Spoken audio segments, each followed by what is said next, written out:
Salve, amigos do canal Detetive Vascaínos, ótimo sábado a todos e bora falar de Vasco, que amanhã tem um jogo importante contra o Santos e precisando vencer para deixar a zona de rebaixamento. Os resultados da rodada ajudaram um pouco, né? O Vitória, por exemplo, empatou em casa, depois de estar vencendo por 2-0 e agora uma simples vitória faz o Vasco aí deixar a zona. E o Vasco precisa da vitória para também não ficar nessa dependência de secar outros adversários durante aí a temporada do Brasileirão. Então, o Vasco tem que fazer o seu papel e trazer de São Paulo os 3 pontos, mas o cenário não traz muita confiança para isso. O time vem desfalcado em posições importantes e, para piorar, ainda tem a possibilidade de improvisações na zaga. E no meio disso segue o Edmar Lopes na Turquia tentando trazer um zagueiro na bagagem.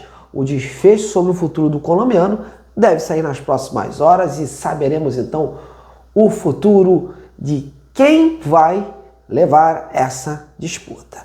Todos os detalhes do Vasco, que vem com novidades na lista dos relacionados do Santos, que conta com alguns retornos importantes, eu vou desenhar aqui para você. Portanto, dedo nesse like, compartilhe o conteúdo, dê uma moral a esse trabalho e me assista até o final. Bom, vamos começar esse vídeo então falando, obviamente, de Santos e Vasco, jogo marcado para amanhã às 16 horas no Morumbi, jogo que o Vascaíno tá meio que sem muita esperança, também pudera, né? Se já não bastasse a fragilidade do elenco, ainda joga com algumas ausências importantes. A principal é o Verratti, o cara que não passa por um bom momento, mas já tirou o time muitas vezes de umas rabeiras que se meteu. Além disso, a venda do João Victor, que era o titular do Fernando Diniz da zaga, sem uma peça de reposição para já, obrigou o treinador aí a repensar suas ideias e mudar os planos. E um recado claro que o Diniz não anda confiando muito nos seus reservas para a posição é que o uruguaio Maurício Lemos, que é o zagueiro de ofício, sequer foi relacionado para esse jogo, mesmo com a ausência de um titular. Não foi por motivo de lesão, apenas questão técnica mesmo. Isso leva a criar uma tendência do treinador voltar a improvisar de novo nesse setor. Por isso, o Hugo Moura aparece aí com boas chances de formar a zaga com Lucas Freitas. No banco, o treinador tem Lucas Oliveira e o jovem Luiz Gustavo, que retornou da seleção sub-20. Ambos não vinham recebendo chances com o treinador. Desse modo, fica difícil que um desses seja titular na partida de domingo, a menos que o Diniz mude a sua concepção ou venha com alguma surpresa tática de última hora. Em relação às surpresas da lista de relacionados, traz algumas, hein? A primeira, o garoto Barros, que retornou aí do empréstimo junto ao América Mineiro. Ele tem a confiança do Fernando Diniz e vai para o jogo. Outras são 2 garotos também, o GB, que está voltando de uma lesão, né? E ele, o reserva aí, seria sempre apontado como reserva do Verratti. E o garoto Léo Jacó, que é artilheiro do time sub-20 do Vasco, né? Com 16 gols em 35 partidas na temporada. E eu ainda lembrei de mais um nome, meus amigos, do Estrela. O Estrela está nessa lista, foi relacionado, ele convive aí com uma lesão, vira e mexe, mas dessa vez ele vai para esta partida. Em relação a ausências, já disse, Maurício Lemos está de fora e outros 2 também ficaram de fora. O volante Matheus Carvalho, que está com uma lesão no ligamento, sendo tratado, e o atacante Lloyd Augusto, que durante a semana contraiu uma virose e não realizou todos os treinamentos solicitados. Sobre o time que pega o Santos, um grande ponto de interrogação, porque o Diniz pode inovar, surpreender para dar uma resposta a essas ausências.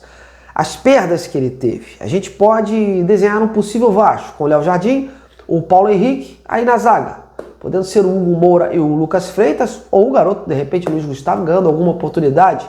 E o Lucas Piton, a meiuca ali com o Jair, ou até mesmo o Barros com chance, o Tietê, Coutinho e o Nuno, e lá na frente o Ryan. E aí a dúvida, GB, David, Garré, enfim, foram opções ensaiadas pelo Fernando Diniz nesses últimos dias. Então tá nesse cenário a situação do Vasco, um cenário preocupante, que dá para se questionar, porque mais uma vez faltou planejamento do clube, no tocante às saídas e chegadas.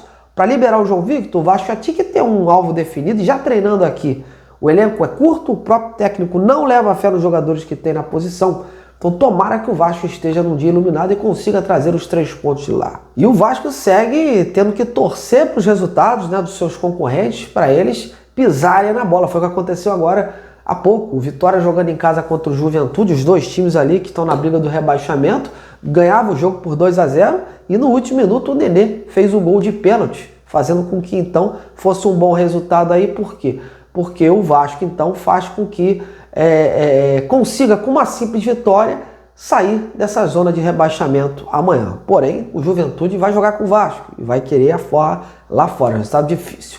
Bom, meus amigos, então agora vamos falar do adversário do Vasco, que é o Santos. O Santos do Neymar e companhia, que está tentando emplacar a terceira vitória seguida no estádio que vai estar lotado e com voltas importantes. Mas quem eu convidei hoje para falar do Santos é o colega Felipe Camargo, do canal De Olho no Peixe. Felipe, seja muito bem-vindo. O que você tem para nos contar? Olá, amigos do canal Detetives Vascaínos, aqui é Felipe Camargo do De Olho no Peixe. Vamos atualizar as últimas de um Santos que já está na capital paulista. Subiu a serra, saiu de Santos, foi para São Paulo no meio da tarde. Santos chegou em clima bem tranquilo na concentração que fica na zona sul de São Paulo. Pouco mais de 10 minutos do estádio do Morumbis, palco da partida diante do Vasco. Santos que vai contar com o Neymar mais uma vez, Neymar fazendo aí uma longa sequência de partidas, a maior dela desde a Copa do Mundo de 2022 no Catar. A principal novidade no elenco santista se chama o zagueiro Luan Pérez, que está recuperado de um pisão no pé,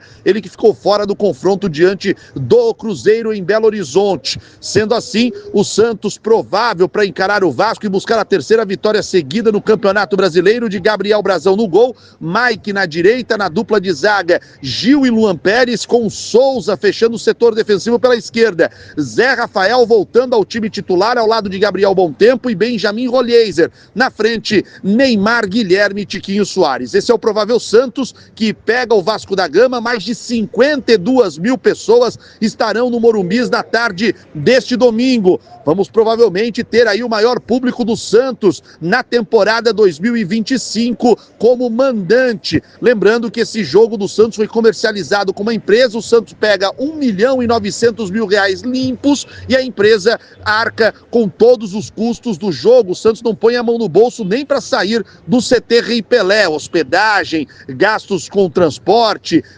tudo envolvendo o jogo. O Santos não põe a mão no bolso, R$1.900.000 o Santos pega limpos desse jogo. E é evidente que a empresa vai arcar com todos esses custos, mas já tem aí uma renda superior a R$4 milhões por causa da quantidade de torcedores lá no Cícero Pompeu de Toledo. Peixe, que acredita ser importante, evidentemente, buscar a terceira vitória seguida neste Campeonato Brasileiro para se afastar ainda mais da zona do rebaixamento. O Santos que nesse momento tem 5 pontos para o primeiro time no Z4, que é justamente o Vasco. Se conseguir os 3 pontos diante da equipe Cruz Maltina, o Santos pode abrir 8 pontos de vantagem, o que para muitos do lado do Santos significa definitivamente dar adeus a qualquer risco de rebaixamento.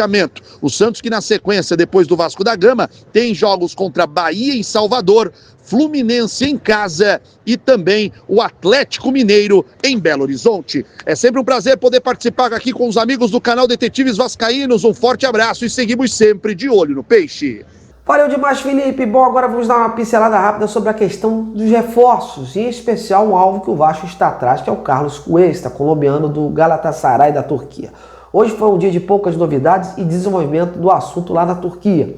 As informações que temos é que nesta segunda-feira seria uma data limite para a definição sobre o futuro do zagueiro. O Vasco está em cima através de Admar Lopes. O Spartak avançou também na questão e oferecendo mais grana ao jogador, que ainda não bateu o martelo final, até porque a proposta precisa também agradar ao clube turco. Portanto, caso o Spartak também queira levar o atleta, terá que equiparar ou subir a oferta apresentada pelo Vasco, já que o jogador já teve o seu aceite, segundo contam os jornalistas turcos. O Vasco esticou bastante a corda e não sei até que ponto vai esticar mais pelo Cuesta. A verdade é que ainda não temos uma definição sobre esse tema. E você está confiante que o Admar Lopes vai desenrolar essa situação lá na Turquia? E sobre o jogo de amanhã? Acha que o Vasco deixa o Z4, traz os 3 pontos ou está mesmo difícil? Então, bora comentar. Amigos, estou indo nessa. Amanhã a gente se vê. Abraço a todos.